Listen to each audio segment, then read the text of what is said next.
موقع الفيفا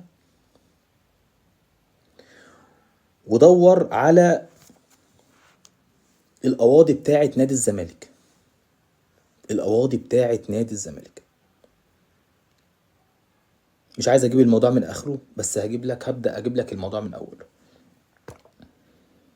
ناس طلعت مسؤولة في نادي الزمالك، طلعت تكذب على جمهورها، طلعت بتدلس وتفسد وتهيئ لجمهورها ان احنا ماشيين زي الفل. الابليكيشن بتاعهم عامل مردود سليم،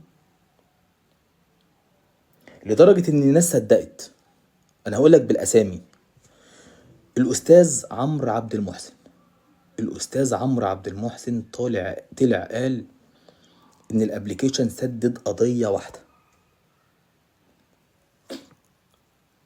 الابليكيشن سدد قضية واحدة. الاستاذ احمد سالم قال لك ان الابليكيشن سدد قضيتين، مش قضية واحدة، دول قضيتين اتنين.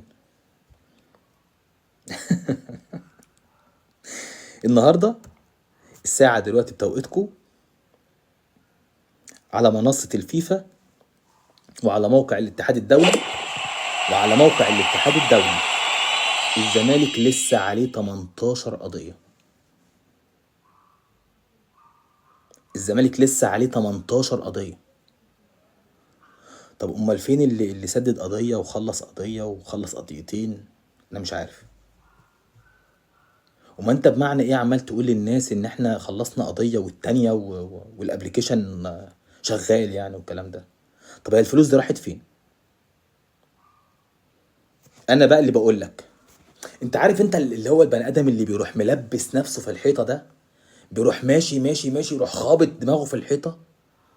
لما يكون في اعضاء من مجلس الادارة وناس مختصين بيطلعوا بيدينوا النادي بكلامهم، بيدينوا النادي بالكلام بتاعه. اتنين زي دولت، استاذ عمرو عبد المحسن بيقول لك الابليكيشن سدد قضيه، راح طلع لك اليوم التاني احمد سالم بيقول لك ده سدد قضيتين اتنين. النهارده موقع الفيفا الاتحاد الدولي بيقول لك الزمالك ما سددش ولا قضيه.